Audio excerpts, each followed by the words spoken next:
Sir, एकीकडे उद्धव ठाकरे रायगडच्या दौऱ्यावरती आहेत, तर दुसरीकडे रायगडमधलेच ज्येष्ठ नेते माजी आमदार तुम्ही तुमच्या पक्षात घेतलेल्यात. काय हा योगायोग म्हणायचा काय नाही? हिंदू हृदय सम्राट बाळासाहेब ठाकरेंचा जे स्वप्न होतं, स्वप्न पूर्ण करण्याकरता सूर्यकांत दळवीजी सारखे अनेक आजी माजी आमदारांनी आपलं संपूर्ण जीवन दिलं. पण आज ज्या काँग्रेस पार्टीने प्रभू रामचंद्रांना काल्पनिक आहे असं ॲफिडेव्हिट काँग्रेसच्या नेत्यांनी सुप्रीम कोर्टात दिलं, अशी काँग्रेस पार्टी, ज्या काँग्रेस पार्टीने स्वातंत्र्यवीर सावरकरांचा वारंवार अपमान केला, ज्या इंडी आघाडीमधल्या उदयनिधी स्टॅलिनचा मुलगा सांगतोय की आम्ही उद्धव ठाकरे जी इंडी आघाडी तयार केली त्या इंडी आघाडीचा प्रधानमंत्री झाल्यावर हिंदू सनातन धर्म संपवून टाकू, अशी भाषा करणाऱ्या लोकांसोबत उद्धव ठाकरे आहेत. आणि त्यामुळे उद्धवजी यांच्याकडील सारे शिवसैनिक जे काय आता राहिलेले आहेत, आणि आज बघा ते रायगडमध्ये गेले आणि रायगडातले मोठे नेते 5 वर्ष जे आमदार राहिले सूर्यकांत दळवीजी, त्यांनी भाजपमध्ये पक्षप्रवेश केला. याचा अर्थ काय? अर्थ हा आहे की उद्धव ठाकरेंनी हिंदुत्वाविरोधी घेतलेल्या भूमिकेला समाज जनतेची आता मान्यता राहिली नाही, कार्यकर्त्याची मान्यता राहिली नाही, आणि म्हणून पक्षप्रवेश होत आहे. एक 25,000 लोकांचा पक्षप्रवेश पुन्हा दापोलीमध्ये होणार आहे. आज सूर्यकांत दळवीजींनी या ठिकाणी आम्ही छोटा पक्षप्रवेश केला आहे. सोबतच शिगवंजी आले आहेत, नाशिकमधले मोठे पक्षप्रवेश झाले आहेत. आणि यानंतर सुद्धा तुम्हाला जशा जशा लोकसभेचं निवडणुका येतील, मोदीजींचं वादळ जसं जसं महाराष्ट्रात येईल तसे पक्षप्रवेश झालेले दिसतील. पक्षप्रवेशाचे मोठे मोठे बॉम्बब्लास्ट या महाराष्ट्रात झालेले दिसतील. काँग्रेसचे सुद्धा पक्षप्रवेशची लिस्ट तयार आहे. काँग्रेसमधले काही बडे नेते सुद्धा भाजपात येतील अशी चर्चा आहे. आता मागच्या आठवड्यात तुम्ही बघितलं असाल, माननीय माजी खासदार उल्हास पाटील जी आले. आता असे अनेक पक्षप्रवेश आहे. पुढच्या महिन्यात 1.5 महिन्यात तुम्हाला जशी जशी लोकसभा येईल तसे काँग्रेस पार्टीचेही मोठे पक्षप्रवेश भाजपामध्ये दिसतील. माझी तर रायगड येण्याच्या तयारीत आहेत असं पण चर्चा आहे. भविष्यात रायगड लोकसभेची जागा भाजपला लढायची आहे का, अशी देखील आता चर्चा सुरू झालेली नाही. प्रत्येक जिल्ह्यामध्ये त्या पक्षाचे कार्यकर्ते ही जागा मागतात आहे, तो त्यांचा अधिकारही आहे. पण शेवटी आमचं केंद्रीय पार्लमेंटरी बोर्ड जे काही निर्णय घेईल, जी जागा ज्यांना मिळेल त्या जागेमध्ये, ती जागा कशी निवडून येईल. मोदीजींच्या नेतृत्वामध्ये आत्मनिर्भर भारताचा संकल्प मोदीजींनी केला. त्या संकल्पाला साथ देण्याकरता महाराष्ट्रातली जनता आणि मोठ्या प्रमाणावर खासदार कसे जास्तीत जास्त निवडून येतील याकरता भारतीय जनता पार्टी पूर्ण ताकद ज्या मतदारसंघात ज्यांना सीट मिळेल त्या ठिकाणी लावणार आहे, आणि प्रत्येक सीट विजयी होईल असा मला विश्वास आहे. इंडिया आघाडीवरती तुम्ही घराणेशाहीचा आरोप सातत्याने करत आहात. उद्धव ठाकरेंनी आता कोकणामध्ये सभा घेतली आणि त्याच्यामध्ये थेट भाजपवरती आरोप केला की तटकरे कुटुंबियांमध्ये पण घराणेशाही आहे. मग तुम्ही या ठिकाणी सुद्धा आता ती मान्य करणार का, ही घराणेशाही सोडणार का? असं आहे की उद्धव ठाकरेंना हा बोलायचा अधिकार नाही आहे. उद्धव ठाकरेजींनी मुख्यमंत्री होताबरोबर पहिलं मंत्रिपद आपल्या मुलाला दिलं, आदित्य ठाकरेला. संस्कार स्वतःवर असले पाहिजे, तेव्हा दुसऱ्यावर बोलण्याचा अधिकार असतो. तुम्ही संस्कार गमावले आहेत उद्धवजी. तुम्ही एखाद्या छोट्या कार्यकर्त्याला, विदर्भातल्या छोट्या कार्यकर्त्याला, मराठवाड्यातल्या छोट्या कार्यकर्त्याला ते मंत्रिपद देऊ शकले असते. कोकणातल्या एखाद्या कार्यकर्त्याला पर्यटन मंत्री करता आलं असतं तुम्हाला, पण तुम्ही नाही केलं. तुम्ही आपल्या बाळाला केला आहे. आणि त्यामुळं मला असं वाटतं हा बोलण्याचा अधिकार तुम्हाला नाही आहे उद्धवजी. सर, आज बजेट सादर झालेलं आहे. तुम्ही आता भाषणात म्हटलं की 3 कोटी लखपती दिदींची योजना जी आहे ती आपण राबवणार, पण दुसरीकडे महाविकास आघाडीचे नेते पुन्हा एकदा टीका करताना पाहायला मिळतात. गरिबांसाठी या बजेटमध्ये काय नाही अशी टीका जी आहे ती होत आहे. महाराष्ट्रात अन्याय झाला असंही म्हटलं जात आहे.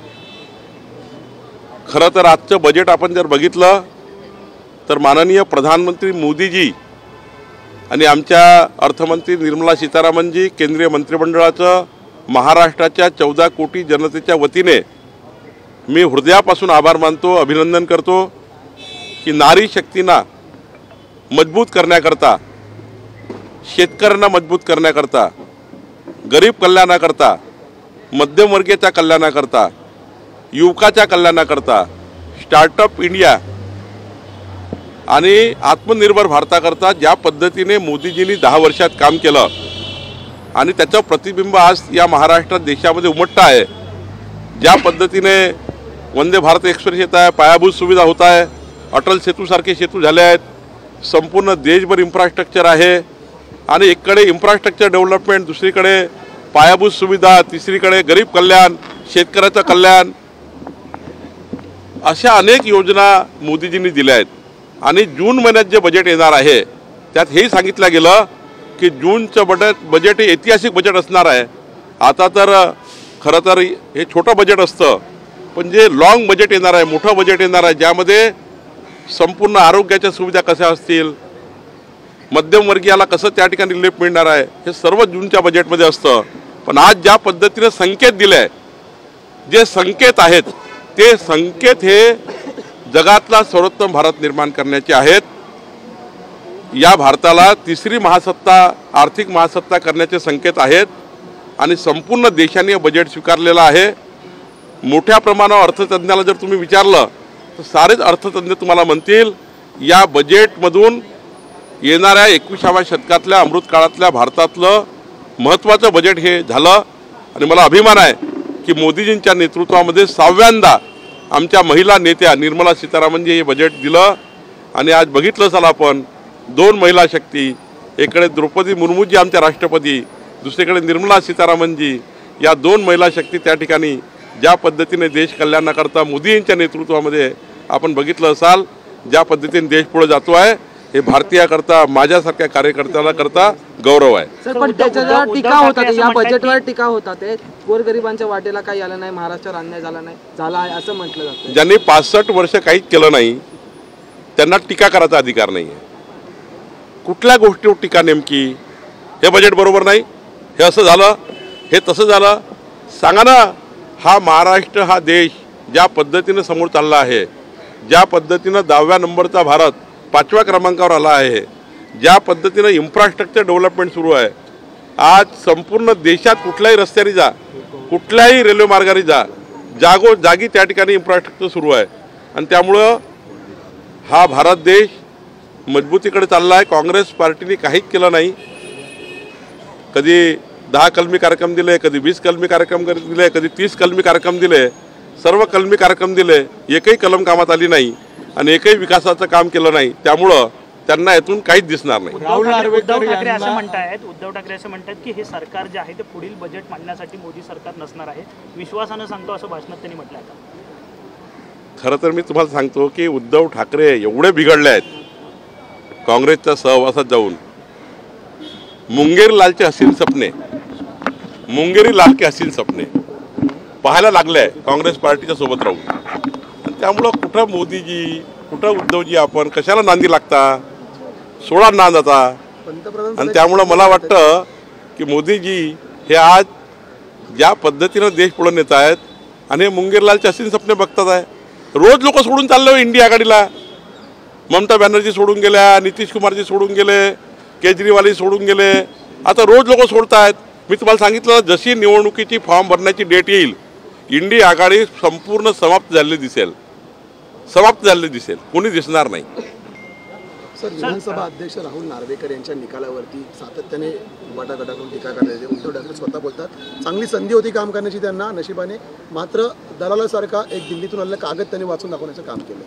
उद्धवजीची अपेक्षा अशी होती की उद्धवजींनी निकाल लिहून द्यावा आणि तो नार्वेकरनी वाचावा, अशी अपेक्षा उद्धवजीची होती. खरं तर सुप्रीम कोर्टाचे आतापर्यंतचे जे काही निकाल आहेत, केंद्रीय निवडणूक आयोगाचे निकाल आहे आणि विधिमंडळाचे संकेत आहे. विधिमंडळात मी 25-20 वर्षापासून आहे. विधानमंडळात ज्या पद्धतीने तिथली धारणा आहे, अत्यंत चांगला निकाल माननीय नार्वेकरजींनी दिला. आणि नार्वेकरजींनी ज्या पद्धतीने निकाल दिला, या भारतामध्ये ऐतिहासिक निकाल म्हणून त्याची नोंद झाली आहे. या देशामध्ये जेव्हा जेव्हा विधानमंडळामध्ये अशा त्या ठिकाणी प्रश्न निर्माण होतील तेव्हा नार्वेकरजींनी दिलेला निकाल हा संपूर्ण देशाच्या संपूर्ण विधिमंडळाकरता एक आदर्श उदाहरण म्हणून त्या ठिकाणी पाहिला जाईल. दुसरा एक असा प्रश्न होता की अनंत गीते जे आहेत त्यांनी मुख्यमंत्री म्हणून उल्लेख केला होता आता उद्धव ठाकरेचा, त्यांनी मुख्यमंत्री व्हावं अशी इच्छा व्यक्त केली. त्यावर उद्धव ठाकरे म्हणत होते की मी पंतप्रधान होण्याचं स्वप्न पाहायचं की नाही. मी सांगितलं ना, मुंगेरी लाल की हसीन सपने. आता काय काय स्वप्न दिसत आहे त्यांना, जे कधी आता जीवनामध्ये एक विधानसभा निवडून येऊ शकत नाही, स्वतः विधान परिषदेत जावं लागतं, विधान परिषदेमध्ये जावं लागतं, विधानसभा निवडून येऊ शकत नाही. काय प्रधानमंत्री कुठं काय, त्यामुळं तुम्ही त्या ठिकाणी टाइमपास करता, आम्हालाही टाइमपास करायला लावता. रोहित पवारांची आज ईडी चौकशी आहे, ती सुरू आहे. कशा पद्धतीने मोठ्या प्रमाणात शक्ती प्रदर्शन करण्याचा प्रयत्न आहे. मला असं वाटतं की कुठल्याही तपास यंत्रणा जेव्हा तपास करतात तेव्हा त्यांच्याकडे काहीतरी पुरावे असतात, काहीतरी तक्रारी असतात. साध्या सिंपल पद्धतीनं आपलं सबमिशन करता येतं. मला जर रोहित पवारसारखी जर नोटीस आली असती, मी मीडियाला न सांगता, जनतेला न सांगता एकटा गेलो असतो आणि आपलं स्टेटमेंट दिलं असतं.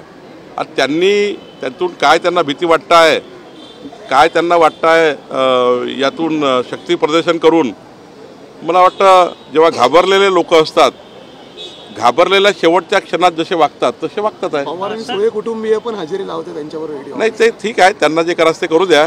पण मला असं वाटतं आम्ही जर असतो तर आम्ही जसं माझ्यावर EOWची चौकशी लावली होती महाविकास आघाडीत, मी गेलो आणि मीडियाला माहीत नाही बयान दिलं आणि माझं पूर्ण सबमिशन केलं.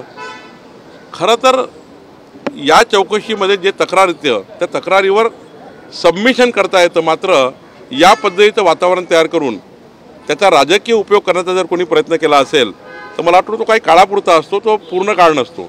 काही वेळेपुरता तो शक्ती प्रदर्शन करता येतं, पण जेव्हा सत्तेचं जनतेला कळतं, सत्य लोकांसमोर येतं, तेव्हा ते ॲटोमॅटिक ते असत्य मरतं आणि सत्य समोर येतं. सर मुंबई महापालिकेतल्या निधी वाटपाची आकडेवारी समोर आलेली आहे. कुठेतरी सत्ताधारी आमदार असतील किंवा जे शिंदेच्या गटात नगरसेवक गेले त्यांना कुठेतरी निधी जास्त दिला असं एक चर्चा आहे किंवा विरोधकांकडून आरोप होतोय. तशा समजा एखाद्या वेळी एकनाथ शिंदेजींनी एखाद्या त्यांच्या नगरसेवकाला जास्त निधी दिला, त्यांना घरी घेऊन गेला का?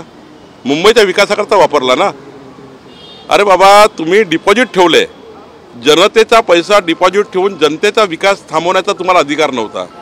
एकनाथ शिंदेजी आणि आमचं सरकार, देवेंद्रजी बघा ज्या पद्धतीने मुंबईचा विकास सुरू आहे, कोस्टल रोड सुरू आहे, मेट्रो रेल्वे सुरू आहे. पैसे कशाकरता असतात? जनतेकडनं घेतलेला पैसा विकास करण्याकरता असतो. आणि त्यामुळं मला वाटतं 10-20 कोटी रुपये जास्त घेतले असतील, 200-400 कोटी रुपये जास्त घेतले असतील तर मुंबईच्या विकासाकरता गेले ना. ज्या भागात विकास झाला ना त्या भागात विकास होईल. त्यामुळे यामध्ये फार टीका करण्याची गरज नाही आहे.